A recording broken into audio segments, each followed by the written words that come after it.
Welcome back to Deep Thoughts. I'm gonna keep this camera angle. Yes, I'm doing 2 in 1 day, so I'm not gonna change my clothes to give the illusion I've changed days. Just having a nice day off here. Finished a gig. Haven't had a true day of relaxing for a while. Because, I work all the time, and so if there's a project live, I just keep going on it. Today's going to be a busy day later on in the day, but I got a bunch of script stuff I'm working on. Got some new programs I'm doing, a couple apps. I'm doing one app. I got to get that moving along. I'm learning some new stuff. It's actually pretty exciting, pretty fun. But today, I'm going to take one of the suggestions from Michael Connor from our website, from our Facebook. He gave me a suggestion, which is predictive programming. So I smoked this beautiful Nub Cameroon. It's a little tiny cigars, but they last forever because they're torpedoed at the end, which slows down their burn. But man, they taste like eating a steak. It's crazy. Anyhow, predictive programming. Wow, what a huge subject. So this has a wide range of implications and a wide range of implementations around the world. So I'm going to try my best to stay on target, to not digress too much off topic. Digressions can help give dimension to the story. But I do, like with the episode Everything, one of the comments was that it was really hard to follow because I really digressed a lot, and I won't take that away from you because I did. Hopefully it wasn't completely off topic. That's where it sort of gets annoying. But sometimes just consider those intermissions of boredom. Let me tell you about when I drove dirt bikes when I was a kid, just for a split second, just for 2 minutes so you can take a break from heavy, hardcore stuff. But again, this one I'll try not to do that. So at its face value, there's those of you who understand predictive programming, and there are those of you who probably haven't heard of it specifically. Now, I'm not sure where to start, so I think I'll just start at some of the more low-hanging fruit predictive models that you're aware of, that you have been aware of pretty much your whole adult life, and they're no mystery to you. You don't fear them. In fact, you look forward to them. Predictive programming could be as simple as someone writing some software to study the trends of the stock market. I know some people that have made tremendous amounts of money with the very effective predictive models on the stock market, Kim.com being one of them. We helped develop a website for him called Trendax back in the day. And it was all about his specific software that did this, and that's how he made hundreds of millions of dollars, as I understand it. No one quite knows what that guy's worth, but my God, he travels around like a billionaire. He's like this 6'8" Austrian dude. If he doesn't weigh 500 pounds, I would be surprised, but he's 6'8", and so he can carry it. It's the weirdest thing. But he's lived a charmed life with this software, so it works. You have, predictive programming in battle simulations. What's possible with troops in a particular area of a particular level of threat capability versus long range, short range capabilities, strike capabilities, air capabilities, sea capabilities, and they put it all on a model and they watch it and they just simply theorize what's possible. What you need to know right off the bat about predictive programming is that the programs that do this need to have historical data harvested to analyze in order to predict.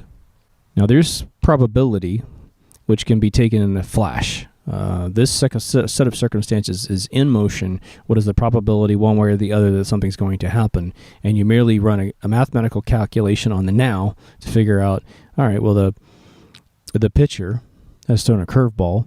The ball is flying at this trajectory, this spin, the atmosphere is this thick, the humidity is that way, the barometer is this way. And you don't need historical data to come up with a fairly decent projection about what's going to happen. But that's more of a sort of myopic mathematical prediction model. And definitely those exist to the absolute extent of man's ability to program that. Because, again, the people that don't play dice, if you think God doesn't play dice, bankers don't play dice with their militaries. Now we're realizing they don't play dice with their civilizations much either. With the internet, you have a very interesting thing going on. CERN, who made the Hadron Collider on the border of, I believe, Switzerland and France. They sponsored a gentleman who developed the protocol HTTP, Hypertext Transfer Protocol, which allowed you to essentially take a subset of what's called SGML, which was a sort of a pre-PDF PostScript language that they used to create documents of various detail, and they simplified it so we can make web pages. You're all familiar with it. Now, we know that there's some interesting paradoxical moments of irony when it comes to the construction and the deployment of the internet. I'm talking to you right now, revealing their mechanisms and helping you hopefully with other things in your life, and you're helping me. I've been helped way more than I've ever helped anyone else in my life using the internet, of course, on every level of earning cash to being enlightened. But we think we're sticking it to the man 100% of the time, most of the time, using the internet to pass information around and hive mind up the truth. And I think there's a lot of truth to that statement. Hillary Clinton got in front of some group of people. I don't know if it was a senatorial hearing or if it was just her blathering at some $20,000 dinner gathering. But she said, this is a war of information and we're losing that war. She is echoing the sentiment of one Zbigniew Brzezinski, who also gave a very similar speech in New York City and had actually, I think, was it change.org, was there and cut him off, unfortunately, and got thrown out of the room. But, he was talking about how with the internet, they're going to lose this battle of manipulating the population because information is traveling around. Now, why mention that? I mention that because I think most of us have understood now, or come to the understanding, that they're winning again. And predictive programming is the eventuality that we are fueling. And here's the thing. The two most dangerous things that have happened to humanity, even though we try to use it for our advantage, is Facebook and Twitter. Facebook and Twitter have allowed the government institutions of the world, and I would say forget about nation lines, forget about America, forget about any European country or the EU or whatever. There's a government that runs the world that has no name. And we will typically refer to them from time to time as the shadow government. Some people will use the word that they coined for themselves in 1646 called Illuminati. The truth movement didn't coin that phrase. They coined that phrase for themselves, and we get penalized for using it. That you're some tinfoil hat person because you use the word that they wrote in a book called Illuminati, which was essentially a book on how to manipulate and control society and how to conquer countries by dividing them and then conquering them. Now, predictive programming is a small slice of, really, what it is that if you envision all the information in a social media paradigm, everything from Instagram all the way up, YouTube, everything, even the patterns of searching in Google reveal a tremendous amount about the psyche of mankind, something they were never able to know at any point in time. They had to guess. They had to sit around and guess. They had to put people on the ground and ask questions in little towns and big cities to find out what people thought. And now we give it to them lock, stock, and barrel, and we give it to them at an infinite degree. But if you were to take all the social networking input and all the input into these gigantic government-owned organizations, which is everything I just mentioned, and you form it into a pyramid, sort of a funnel. I want you to get this vision in your brain because I think very graphically in my head it helps make everything real. Because that's how we experience life, right? We don't think in the ones and zeros. The capstone to the pyramid is predictive programming. It's all funneled up to a parameridian stone, the capstone, and it is used, just like your rights when you're read in America, anything you say can and will be used against you. That's what predictive programming is all about. It will be used against you, and rarely, if any, is there an algorithm in that capstone to aid you? Minus, again, the tools that have existed to help predict, stock markets and that sort of thing. There's a very famous writer, probably at least half of you have heard of him. His name's Philip K. Dick. And he wrote a book that the movie Minority Report was based on, which was essentially predicting pre-crime. We watched that as a science fiction movie about a group of sort of precognition human beings sitting in a vat of water, hooked up to a computer, and they had a supernatural talent to give predictions on behaviors for individuals, and then feed it to the police officers, one of which was Tom Cruise. And then Tom would go out and arrest someone before they committed a crime.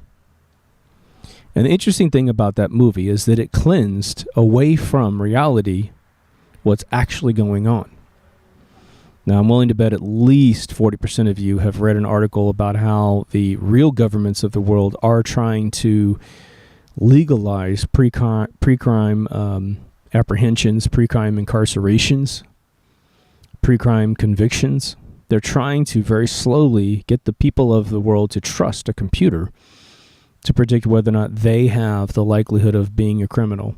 And then in the middle of the night, when you have done nothing, they will have the legal right to pick you up and incarcerate you and perhaps even execute you. I don't know if it's quite got that far yet, but at least your life will be put on hold indefinitely, maybe forever.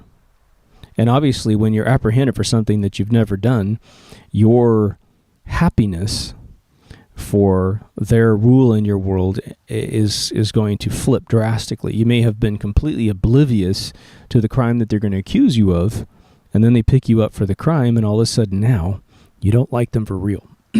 You're willing to do things against them for real because they have violated your sovereign abilities. Again, equal human beings. You're a Christian.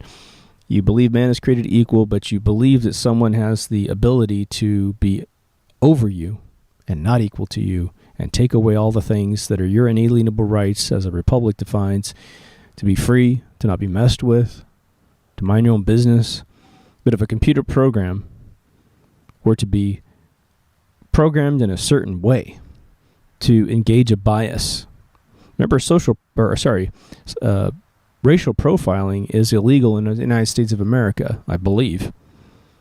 But ask any black man in Los Angeles, California, who drives a car over $100,000 in value, whether or not racial profiling actually happens. They'll school you real fast. And what's kind of the oddness about it is that if you're an Arab driving a Lamborghini 120 miles an hour down Sepulveda, the cops will assume that that guy is ridiculously wealthy and that pulling him over causes their retirement package to be in great question because the guy will have enough money to pull strings, to pay off people, to screw him over. But they see a black man in a $150,000 Mercedes and they're like, I bet he spent all of his money on that car, so let's go ahead and pull him over because I bet he doesn't have enough money to fight a huge legal battle. And so that's the human version of pre-crime, of predictive programming from one human to another before racial bias paints itself into the picture. But now let's look at the internet. The government has wanted a couple things to happen. This other government, the one that really runs the world, they wanted a couple things to happen for a very, very long time. One, they've wanted every human being on planet Earth to be in a database in such a way that they can find you. They can find you in the world whenever they need to find you, because if you ever rise up against them, I'm looking into this camera and my face is in a facial recognition system. My picture's on file with the DMV. So without these glasses, I've been photographed. Because I've been tagged in enough photographs in Facebook, I'm completely revealed as to who I am physically. Now, they would love fingerprints, but when you have a face, you essentially have a fingerprint. When you take a photograph on your phone with GPS location turned on, or you have a 35 millimeter digital camera that has GPS locations built into it, then you have the time of day is also usually recorded, and where you were is recorded. With that information being stuck in a gigantic supercomputer, usually up in Oregon or Seattle for Americans, they can essentially trace and reconstruct your entire life once this technology was turned on. Even if you don't personally subscribe to it, you have no Facebook, you don't own a camera that does this, or you deactivate all these features so that you don't get that in there, but you happen to show up at a concert. Maybe you go to Disneyland with your family. Hell, you can go to Paris. You can go to Hawaii. Wherever you go, someone has taken a picture, and you're in the picture, and when you're in it, there's a large likelihood that your face is in it. At that point, they can start making predictions about, well, where you've been and where you're going to probably go again. Because they have your credit card transactions, they can see what kind of person you are. What do you buy? What do you eat? That's why some of our followers, including my co-host, always pay for things in cash. But you think you're getting out of the system? Well, there's surveillance cameras at the grocery stores, at the convenience stores, at the gas stations. Sometimes they don't have local recording devices. They have centralized uploads where, every night or so the videos are uploaded to a central server. They're face scraped. Obviously, location and time is part of that because they're fixed to the ground. So your whereabouts, what you buy, could all be derived.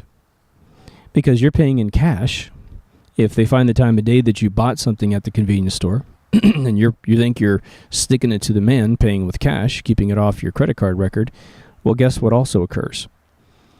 Depending on the establishment, they have to put it into a register to calculate the bill of sale. Well, in that point, what you bought, time of day, is cross-referenced with the establishment, and they figure out exactly what you bought, even though you paid with cash. We can't escape anymore. Not unless we were to revolt and make it a priority to protect the sovereignty of man. To the point you can just simply check a checkbox in some government, United States of America government, not the corporation of it all, but the one that's protected by the Constitution, and you simply say, I forbid you from collecting my information unless I give you explicit rights. And then your convenience store would have to run technology to smoke out your face. The bill of sale is somehow double-blinded with encryptions. Not only if something is disputed do you go through what Apple's going through with the FBI on that phone, which we're going to talk about the frivolous nature of that deal.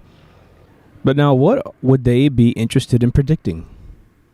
What would the shadow government of this world be really interested in predicting? So, because there's a mechanical substrate of surveillance that is a big part of this. Once we predict something that scares us, we need the apparatus to control the variables that make this thing that we don't want to have happen. So the data gathering on us, where we are, when we are, what we're likely to want to do. Like let me just give you an example of just something very, very simple. I'm personally a creature of habit. I like to eat food of a particular genre for an extended period of time. I will buy the same exact meal over and over and over. I'll probably do it today. And I have probably 3 fast food restaurants that I believe have relatively decent ingredients. And so I have allowed them into my food cycle. The other ones, I have some very nice restaurants I go to because I know their owners. I know how they're family owned, and I've interviewed them about how they make their food, where they get their food supply, whether or not it's GMO. And to the best of my ability, I'll go to those establishments as well. But because I know my palate and I've lived long enough to know that if I eat like a king and I eat in a different place constantly, what ends up happening is I personally get tired of all foods at once. And I hate it when that happens. When I have enough money to eat anywhere I want to eat on planet Earth, whether it be a 5-star restaurant or a crappy little fast food chain, and I simply don't want any of it. That's when I know I've really screwed myself. And so that's why I go with creature of habit, to keep my palate exhausted of a certain type of flavor. And I'll give you like two examples. When Chipotle which is a Mexican chain here in America, came out. They had very GMO-based meats. Not all of them, but I think they're now maybe at all either free-range chicken or non-GMO hormone cows and that kind of stuff. But they have a very specific savory spice that they put on all their food. Everything tastes the same. And, if you haven't eaten there in a while, it tastes delicious. It tastes awesome. But you will eventually get tired of that savory sauce that they put on everything. So I'll switch. I'll switch to a different restaurant with its own savory tastes. Now, what if, unbeknownst to even my own genetic behavior, I essentially eat at Chipotle for maybe the better part of 2 months, and then I switch to this other restaurant, which I don't even know who to name at this point, and I eat there for 3 months. And then I bounce to another third one for another 2 months, and then I go back to Chipotle. And say, I don't write all this stuff down. I don't keep a journal where I eat, but they do.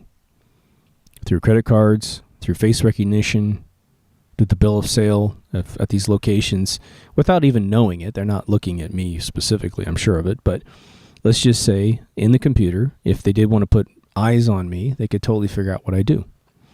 They also might study my internet traffic here at the house, study emails I author to people, finding out what projects I'm interested in. Maybe even after I record this, because all my devices are connected to the internet, although secure, they can have the back doors provided by the operating system companies, and they can harvest the data off my computer and find out what I'm going to be talking about way before I publish the video. Analyze it for threat. I also post it to YouTube, and it takes a long time to encode. Maybe there's, if someone is really revealing something about maybe the President of the United States they don't like, they start watching that guy really, really tough.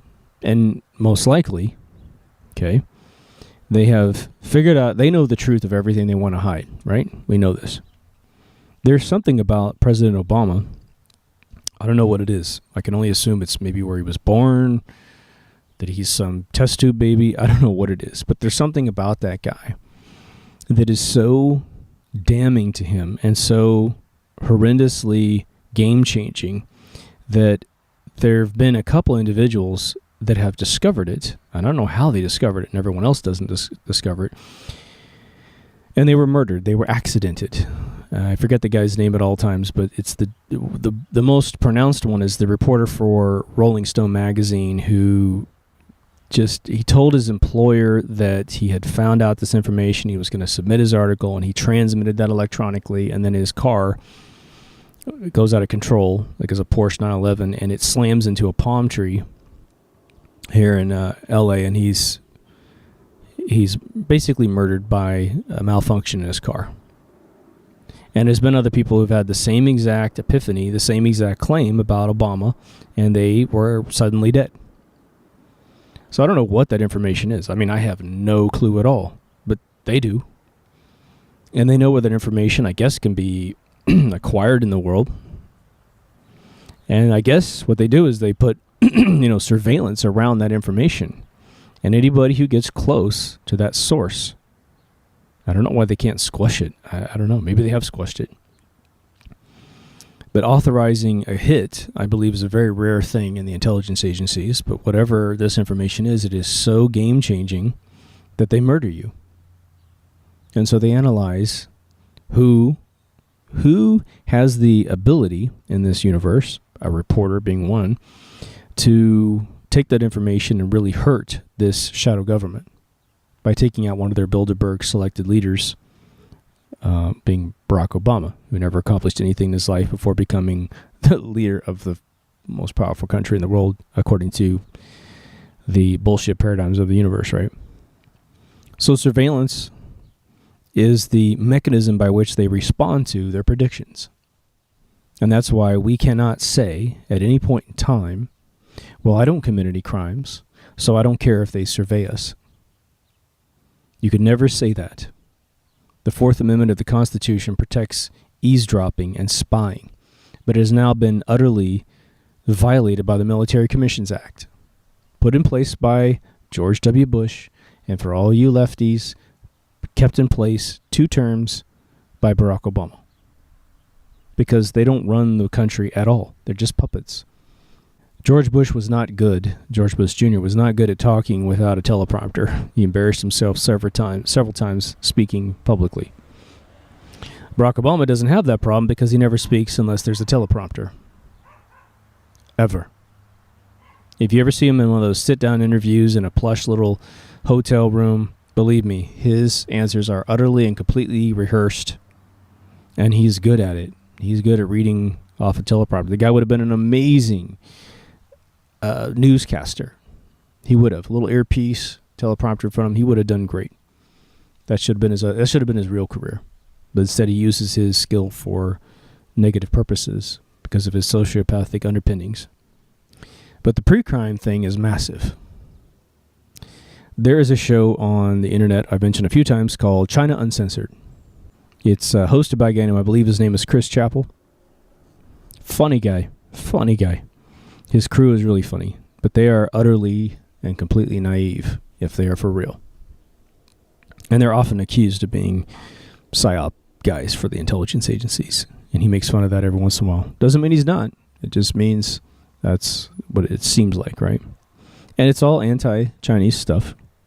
And it's the noble goal of bringing Western culture to the Chinese government, or to the Chinese people, such that they revolt against the government and becomes a free, perceivably free democracy, right? But he just did an episode within this last week in March of 2016, where he talks about pre-crime being this horrendous thing that China is doing to their citizens. Ha ha. Ha ha ha. The utter irony of a lot of his episodes is that what he accuses China of doing, and he lambasts them incredibly, is what America has been doing for years to its own people. And on some occasions, exactly what the Israelis do to the Palestinians. I believe Chris is of Jewish descent, but I have no idea what his alliances are in the world. Don't really care. But China's getting into pre-crime. And unlike America, which has a lot of legacy laws on the books that would prevent such a thing from happening, China can simply have a meeting at the top if they feel like their citizens are a threat, which they absolutely do believe that they're a threat. And they can turn on pre-crime measurements very, very quickly. And if you're in this shadow government and you believe you have things that could be taken away from you if the people were to rise up, if the ants were to rise up against the grasshoppers, as I always say, then you're going to be very pro pre-crime. You're going to say, well, we're going to take anybody who's intellectual for sure, because that's been the history of the world. Was it the Cambodian leader Pol Pot, right? He ended up killing everybody with glasses because he realized that they were intelligent. How bizarre. Never knew when I was 17 that bad eyesight meant I was smart. I never wore glasses until I was 17, even though my uncle was an optometrist who lived 2 doors down. He put those glasses on me at 17. I looked up the street, and it was crystal clear, and I finally saw 3D for probably the first time in 10 years, and I was like, holy crap, I've been slumming it. China, Mao, has been revolutions throughout China for, hundreds of years, and they'll go into a civil war for 30 years, and then they'll stop, and then they start it up again, and then they stop. It's just been this crazy, ongoing, tumultuous existence over there. And now they're using the internet explicitly against their people. In China, if you use a VPN, which is a methodology of punching through the security and hiding your identity and hiding your IP addresses and your geographical location, if you do it right, if you use a VPN and you punch through this wall of China on this disinformation of which Google complies with, Twitter complies with, Facebook complies with, to keep everyone in the dark in China, they'll come after you because you've been a bad person, because you want to see what the rest of the world's like. It's sort of metaphorical to this flat earth theory that there's a wall around this disk, and, if you try to go down there, they shoot you out of the water or shoot you out of the sky. That's what happens since the 1954 treaty to protect that area. It's got nothing but snow and ice, supposedly, but you're not allowed to fly over it. You're not allowed to go to it without permission. I don't know how many people that can hike 300 miles into 60 degree below zero average temperature and not die. So I don't know why they don't think it'll protect itself. But just in case some Richard Branson kind of guy goes, you know what, I want to know what's down there. And I own an airline. I have the space program. Richard Branson, if you're hearing me, fly over the South Pole and film the whole thing nonstop. And you can put it into this thing. Believe me, we'll scrutinize every frame of the movie to make sure you don't pull any tricks. But these measures of predictive programming are in place as a transitional technology to get us to a full totalitarian, draconian world of no freedom. Predictive programming in pre-crime, for instance, is a mechanism by which they are trying to cleanse the DNA/protein patterns out of human beings that would be discernibly critical thinkers. Anyone that will not take the shadow government's word for it, what reality is. I like to think that those things cannot be bred out of man. I'd like to think that they're so recessive on such a atomic level, and at maybe even, quite frankly, a spiritual level, that as much as you try to genetically modify the mortal coil of man, because the spirit world, the collective energy that is our souls, it will reforge those genetics. I don't know if you guys have noticed this, but it sure would seem like animals are getting a hell of a lot smarter these days. I was just talking to a friend of mine. I was talking to her and I said, she goes, isn't it weird how it seems like cats, dogs, and all creatures of the universe, or of our world, are getting smarter? And I was like, yeah, I thought I was the only one that was noticing this. And maybe it's just the law of averages that everyone's videotaping everything. And so one animal out of a billion figures something out and we film it and we think all animals are like that. But I think it seems to be, I don't know what it is. I just watched a freaking video this morning of a baboon in a cage, pretty big cage. And he has, they gave him a towel, like a sheet. And he walked up to the bars and tied a knot on one end, which animals, without opposing thumbs, tying knots is pretty difficult. And he ties a knot on one bar, and then he ties it on another bar, trying to make a hammock. He crawls inside the hammock, and he realizes he has tied it too close to the original point, so his body's a little too compressed. And so he gets out, and he unties it, and he moves it over a few bars and ties it down and hops in this damn hammock. And when he finally got the ratio of the curve correct to his overall body mass, he stopped tying it and relaxed. Holy shit. Holy shit.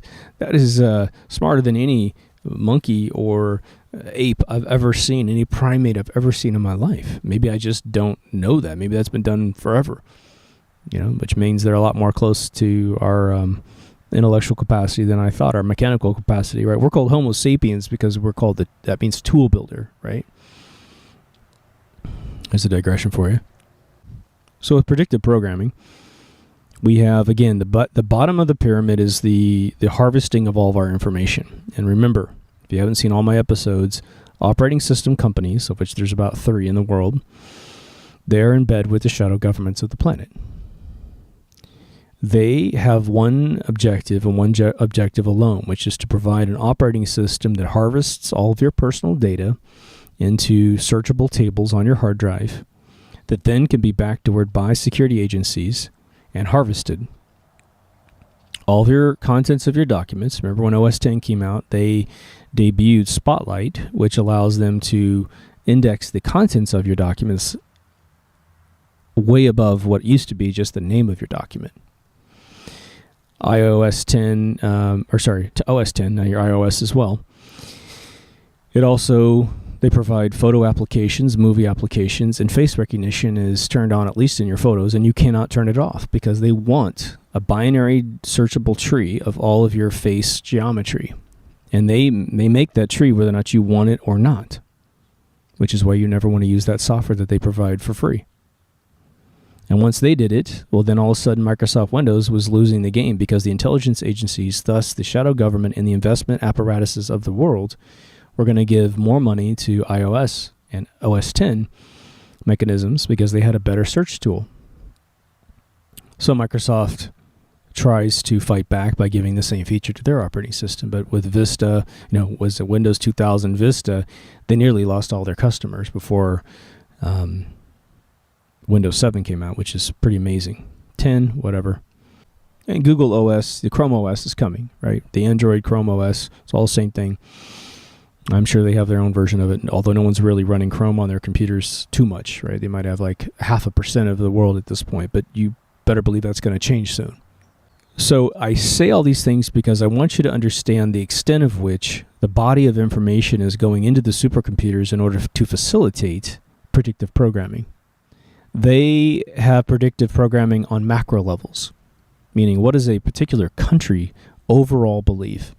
Then they can drill down to states. They can drill down to cities and towns. They can drill into a demographic, male, female, old, young. And I'm going to tell you right now that the thing that they're really most concerned about is brainwashing young people. They don't care about the old timers. They're like, yeah, you're going to die. They're not really trying. In fact, baby boomers are so self-regulated that they don't really have to do much.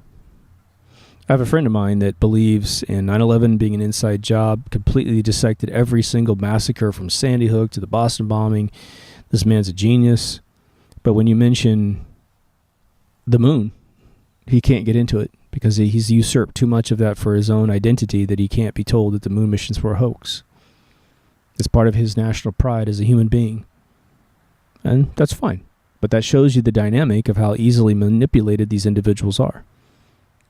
I think it's a little harder to believe that Sandy Hook is an inside job until you watch the documentaries, and then you'll have no question whatsoever, than it is to look at really painfully, obviously forged everything about the moon. Just my personal opinion. I think most people 48 and below can get into it, right? And the millennials, they don't even care. Like, yeah, of course we can go to the moon, whatever. Now, a couple things about these massacres, because they feed into predictive programming. You know that when there's a commercial made for a political campaign, they run test cases, right? They create 4 or 5 commercials. They bring them in. They bring individuals of varying demographics, ages, races. They put them in rooms together, and they let them watch the commercials, and then they ask them, did this motivate you? Did that make you like our candidate or dislike our candidate, or nothing? Based on the results of these test cases, they then run the commercial that had the most effect. They play test them, right? We need to understand that now that is happening on a global level of all dimensions of measurable metric of existence. Meaning if they can test Republican Party paradigm adaptation and absorption, meaning people who believe it and left to the same way, and in Europe it's just basically liberal or conservative parties or labor parties versus liberal parties, they know how much time they have left with that absolute fake paradigm of existence. we most of us on this show, we know that it's one party and you're not in it. So predictive programming is massive. When your friends that run off and just shamelessly endorse candidates for president that are obviously shills, obviously taking massive campaign contributions from every lobbyist, every corporation, even illegal contributions, married to bankers, have kids that are married to bankers, have long histories of status quo bullshitting of the people, they know where we are. When they know they're going to have to throw this particular vote, 2016, they're going to have to throw the votes in the voting machines at the tallying points to a massive level, and they try to run the metric of how many people believe in voter fraud, how many people have even watched a video about voter fraud, bought a book about voter fraud. They don't have to know exactly what gender and race you are and age you are to know that, well, out of 350 million people, half of which can read, because they're of age, we've sold maybe 0.00001% of the books written about voter fraud, and these YouTube videos have been watched by, slightly more than that. They realize they're safe. No one understands that votes are thrown constantly. Same thing about the reveal of the Bilderberg group that selects all of our leaders, which is why us passing this information around is really, really important. But let me pull out 1 second for a very calculated digression about this Apple, iPhone, FBI, San Bernardino massacre thing. I think that probably most of you understand that that's a complete bunch of bullshit. Apple's pretending to protect your information, right? Let's not forget that when they came up with the fingerprint technology in their iPhones, that it was cracked within 2 weeks by a German organization, is that we were able to get into the chip that stores your fingerprint, and we were able to harvest all the geometric information about your fingerprint in 2 seconds. Apple's very selective about how they talk about what they do. They say, we do not provide a back door to the government, and we do not give your information to the government, both of which are true statements. And anyone else who repeats those lines are most likely speaking the truth. What you're not told is that the system isn't secure at all. Obviously, because it gets hacked. Every time they say it's safe, it gets hacked, and it's never on any front page of any mass media. Wouldn't it be? At the same time, the government is teaching you that they can violate the law, they can violate the Fourth Amendment, and in doing so, you'll support them because, of course, we should catch criminals. Now, San Bernardino looked like a real massacre. Who did it is in contention. When you take the official story of this husband and wife that was at a party, they got pissed off, they went home, got their guns, and came back and slaughtered everyone. You take those two individuals and study their history of being allowed into this country. They were totally allowed into this country to be at least the patsies. But supposedly, let's talk about this. There are some phones that have been confiscated by the FBI off of these individuals, and they just can't crack them because they need Apple's help to get the encryption out of these phones. All right, here's a lucid moment for all the people who believe that this is real, and you need to repeat this to anyone who believes this is real. Mobile phones transmit, I would say, on average, 90+% of all the data that's entered into the phone is traveling over the internet. You're sending a text message, you're making a phone call, you're sending an email, you're accessing a website, you're searching on something. Every single packet of information that is transmitted over the internet is immediately harvested through router manipulation by the intelligence agencies, and it's completely stored inside supercomputers. Any and all encryption in the United States of America and any country that is affiliated with us has to surrender. They have to do one of two things.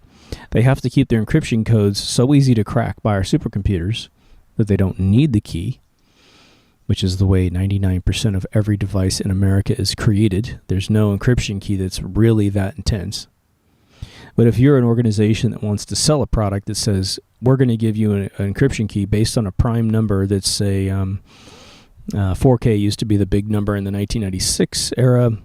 Let's just say we quadruple that, a 16K prime number, which would be a massive prime number, or even a 32-bit prime number. Let's just do it that way. Massive number, one of the biggest floating point numbers you can make in computer programming. And you put a prime number in there and you crack it in half and you make a public key and a private key. And it's going to take the intelligence agencies 100 to 300 years, even with their massive supercomputers, to crack that thing. To guess the prime number, private key, to crack the public key, encrypted information that transmitted over the internet. If you create a system like that, you have a federal obligation in the United States of America and a hidden law that you have to give the intelligence agencies of the world the private key with that number, and so they can decrypt it immediately. You're not allowed to encrypt things that much. You're just not. So, out of all the information on this phone, which is 100% of the information, 90%, I'm going to tell you conservatively, 90% of all the information on that phone was transmitted over the internet of any value. Because what would be the strategic value of having information on the telephone that wasn't transmitted? All contact sheets, all contact databases in your telephone are usually stored at whatever the vendor's source is. This is an Apple phone, so Apple has iCloud, and iCloud stores all your contact information. So it was transmitted over the internet to store it in iCloud. Now, maybe these guys were smart enough to turn off iCloud. I somehow doubt it. But okay, so you got some information on the phone, some percentage of information on the phone. Doesn't matter if it's 1, doesn't matter if it's 100%. Like I just told you, the operating systems have been proven 100 times over to be harvesting mechanisms to be infiltrated by intelligence agencies to have the information put into big databases for this predictive programming mechanism. or just simply to know who the hell you are. So, how is information stored in any device on planet Earth? It's either stored in a magnetic strip or magnetic disk on a computer, or it's stored in long-term memory on either a solid-state drive, an SSD, or it's stored in a little SSD card in the phone itself. That's where all the memory is. It's ones and zeros in memory. All right. Little something about memory. If you erase memory from your phone, specifically, especially an SSD drive, you no longer can get the information, as I'm told by one of the world experts. This is me 1 degree away talking to this guy about this, right? I talked about it in one of my previous episodes. But anything that exists on the phone that has any value whatsoever can merely be queried out of the phone. Give me the data on that memory stick. They can put any device, any storage device on planet Earth into another device, and it will make a bit copy of the device, whether it be the memory stick, some type of localized hard drive that you might have at your house. They can interrogate microchips, like these Germans did when they said that your fingerprints actually protected at Apple, which it's not. They simply ask the chip, "What do you have on you?" The chip goes, "Oh, there's nothing that says you need to tell me a passcode. Here it is. Here's all the data." They pretend to be the hardware that needs the information, right? It always happens when you register your fingerprint in the phone, it stores a copy of your fingerprint, and when you put your fingerprint down the second time, it does a checksum analysis to make sure that the two are congruent with each other. So trust me, the FBI, the CIA, the NSA has no problem whatsoever getting the information off that phone, and most likely never needed to interrogate the phone whatsoever. But Apple's been looking for ways of exhibitioning a false sense of security for their devices for quite a while.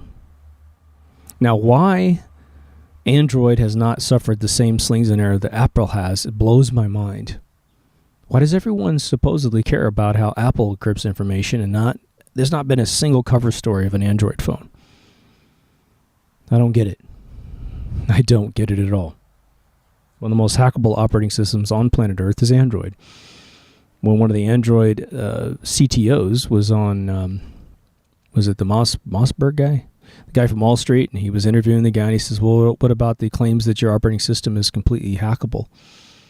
The guy made no apologies. He just says, "Well, it's an open system, so it just depends on what you run on your computer or your phone as to how much you encrypt something." I made an episode which is how they spy on you. And if you really want to know all the massive details, go to that. But I wanted to give you that little bit of digression under the pretense of the predictive programming because I think it's a part of the game. And that's how safe you're not. So there's two categories of this whole thing.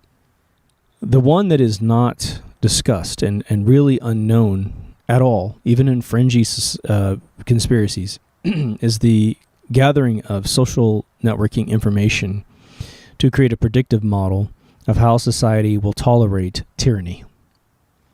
There is a force in the world, which is the shadow government, which is essentially they know through their book, the Illuminati book in the 1640s, they know every measurable notch in the tyranny model. They know every single accomplishment that needs to be accomplished in order to completely and utterly control society. And they have funded sci-fi books, sci-fi movies, television to take that hypothetical and move it out as far as they possibly can with the most brilliant minds on planet Earth, which is why a lot of that stuff was created. They've also kept alive countries like China and North Korea to see how far you can push the envelope. And there's a lot of countries like the Philippines, for instance. Most of us think about the Philippines being full of a bunch of beautiful Asian, Polynesian people, and I guess it's half Asian, half Mexican descent or something like that, they're just sweet people.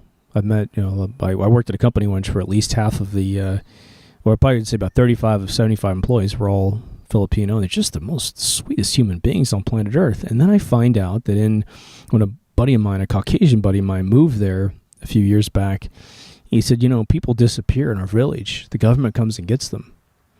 Huge Muslim contingency there as well. But if you just speak out like I'm doing against anything, they just come and get you and you're gone. That's serious shit, man.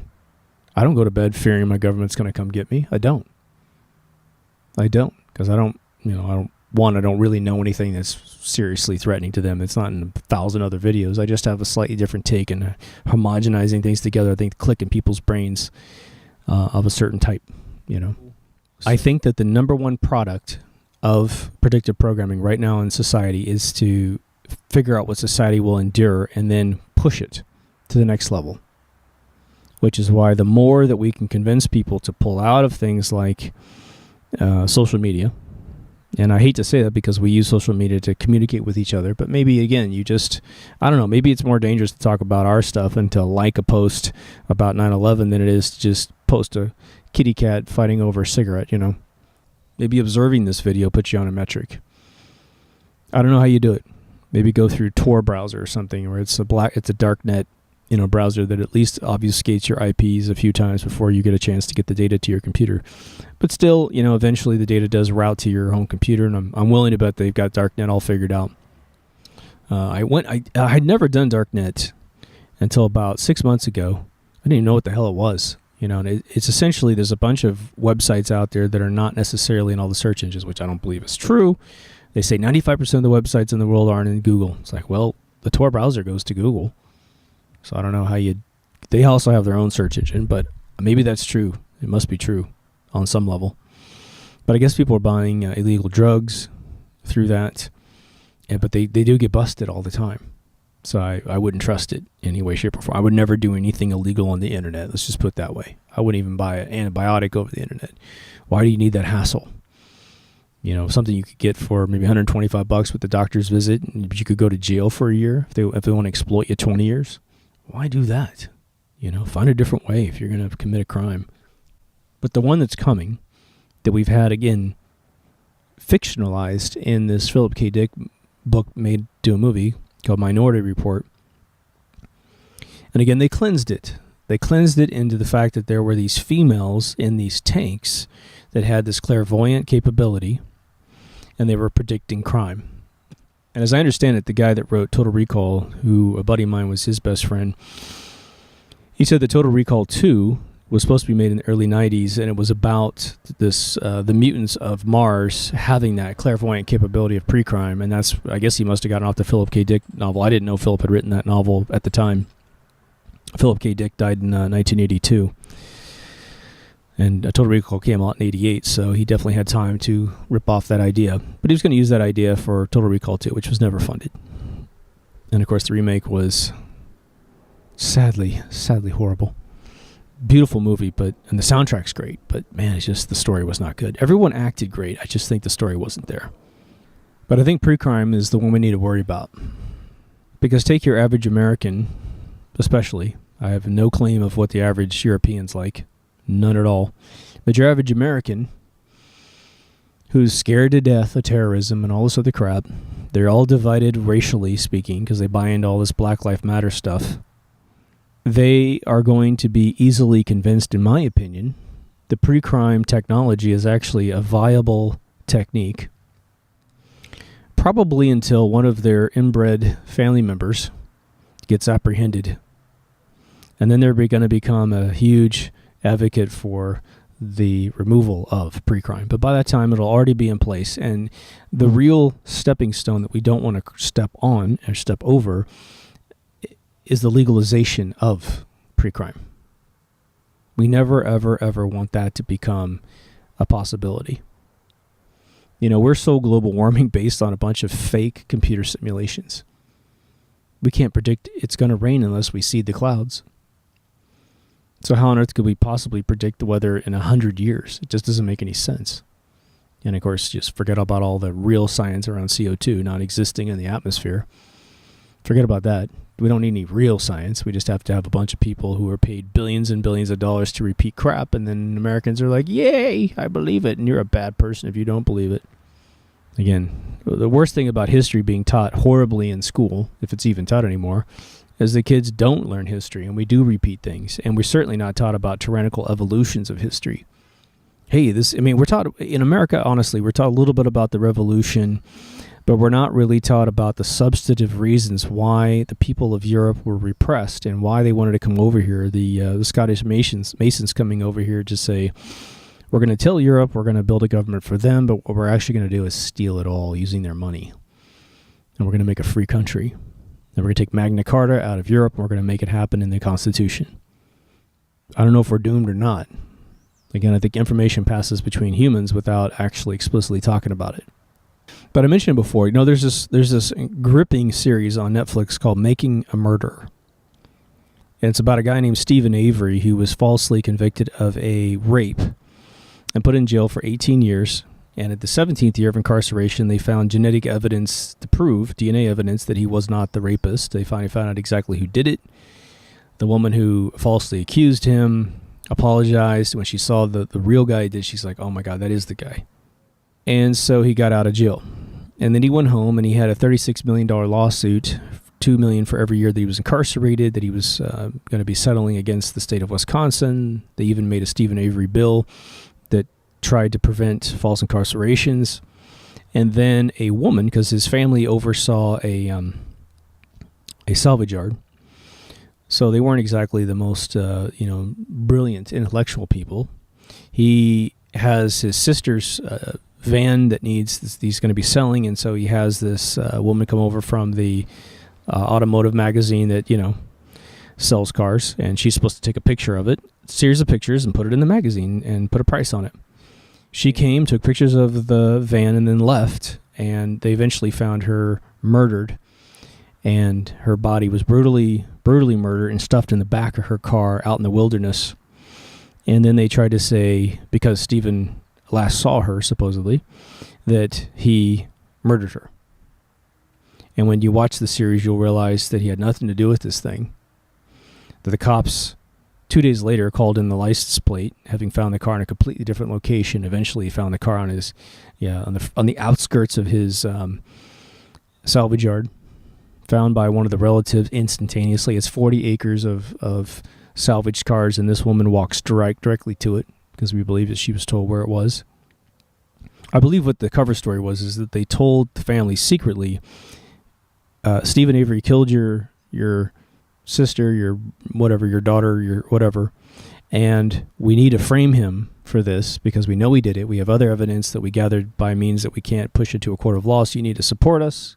And what it really was getting rid of the $36 million lawsuit, which was reduced down to like $800,000, all of which was consumed to defend him, of which he lost. He was a patsy of his own genetics. They didn't like the family, and they didn't want to pay him out. And so I think when you get done with the series and you watch a lot of the YouTube interviews of the attorneys after the case to hear a lot of the evidence you didn't hear, the only piece of evidence that was even remotely suspect was that Stephen Avery actually called the agency and requested her personally to take the photographs. But all the evidence about him killing her, it's all, lacks any genetic DNA. They said they cut her up in the bedroom of his house, like cut her throat and her blood's going everywhere, but there's not a single drop of blood anywhere in the house that's hers. They said that eventually he killed her in the garage, not a drop of blood in the garage. And even the forensics people said if you use bleach, you wouldn't get their blood out of the cracks in the cement. I got cracks in the cement right here. If blood poured all over the cement, there'd be no way bleach is going to get rid of it all. And that was corroborated by the forensics people. But why mention this guy? When it comes to predictive programming, I believe that there is a program that's been going on for quite a while regarding creating patsies. Now, you have crisis actors that will facilitate these fake massacres, right? And a fake massacre shouldn't be a bad thing for you. It's a bad thing that it manipulates society, but the good news is nobody dies except for the patsy. Now, it's horrible that these kids get locked into these patsy programs, but I forget what episode. It may have been the spying episode. I said this, but I'll repeat it here, and then we'll close out the show. But the way it goes is like this. When you allow the bottom of the pyramid of this predictive programming model to harvest all this information under the pretense that you don't commit crimes, so it's okay if they have all your information. I think 99.9% carry the nine, several places of the 350 million people in America, we're safe. Because we don't match any profile that would do that. right? If someone tries to accuse me of committing a crime, geez, the amount of character witnesses that would come out on my behalf to say this guy would never do this would be infinite, right? But there are some people who live on the fringe of society for whatever reason, sociopathically alienated from society. They may have fallen into this the designer drugs to keep you on Ritalin to keep you calmed down. Maybe you've got some issues. The minute you report you have bad sleep, to put you on psychotropic drugs to even you out, and those drugs are linked to horrendous crimes and sways in behavior because the neurochemistry gets all off. But I think that they actually use these databases now to search and find candidates to be patsies. And they orchestrate these events sometimes in random cities, not Sandy Hook, but I think your rural Colorado kid was essentially designed. He was designed on paper as a fictitious profile of a criminal that you would believe would do the things that they accused him of, and they simply found the kid. He's in a red state. He's a gun owner. He's on drugs that are, prescription drugs to handle his swings. They look at his credit card reports, finding out that, and they look at his cell phone GPS tracking, which tells you everywhere he is physically. He goes to titty bars. He spends his credit cards on porn. He doesn't see his parents very much. He doesn't have any friends. He's perfect. And maybe they find 5 or 6 of these kids that will match that profile, and they put human intelligence on the ground to kind of check them out. And this guy has orange freaking hair. Perfect. Awesome. He is an awesome candidate for this whole thing. And then they just orchestrate it. They pick a theater really late at night. They go capture the kid in his house. They pull him in the back of the theater. And just for those of you who don't know, there's a lot of space behind a movie theater screen where you can when I used to work at the movie theaters as a kid, we used to store all the concession stand stuff back. There's giant speakers behind the screens, a bunch of space, 10 foot at least by the width of the entire screen, which is massive. You dope the kid out. You take the train killer, some crazy sociopathic mercenary. Doesn't even have to be an American. Could be someone from another country. You put a gas mask on his face, load him up with guns. He throws a little tear gas canister out when he walks in the room to explain why he's got the gas mask on. And just like the witnesses said, he is going through gun after gun after gun, and he's a big guy. He's blowing everyone away. And there's some military guys that were in the room supposedly and said this dude was a trained killer. He wasn't the slightest bit drugged out of his mind. Because when they found the kid right after the event, they pushed him out the back with the gas mask on, just like the finale of the movie Leon or Professional. Just stolen right out of a fictional script, right? He's so drugged out he can't talk, he can't walk. But, he was just in the theater blowing everyone away. And, of course, when he shows up in court, he's got the orange hair. He's so drugged out by the state. Admittedly, he can't talk for himself. The woman that's his attorney appears to look like a crisis actress who's been in like 4 other massacres, as a mother in Sandy Hook, as a person standing in the Boston bombing. This woman's just all over the place. Again, faces are very unique. That's why we have facial recognition software. It's not just a coincidence because we got people that can't handle crisis actors. We have got friends who've met them. They really exist, people. So I want to leave you with that. So again, the 2 predictive programming things we need to worry about is essentially the low-hanging fruit of what are we willing to accept in a tyrannical movement at any one point in time. Like there's at least one presidential candidate who's talking about tyranny right to your face, and people think that he's great. It's weird. The other one is pre-crime. Watch out for pre-crime. Don't authorize it. Demonize it any chance you have, because it will be the end of society. Just because it's sexy in a movie called Minority Report doesn't mean we need to turn this shit on, all right? That's all I got for you on that one. If you haven't already, go to mkultraradio.com. That's all I'm going to say. Take care of yourself and somebody else, and I'll see you in this next Deep Thoughts. Over now.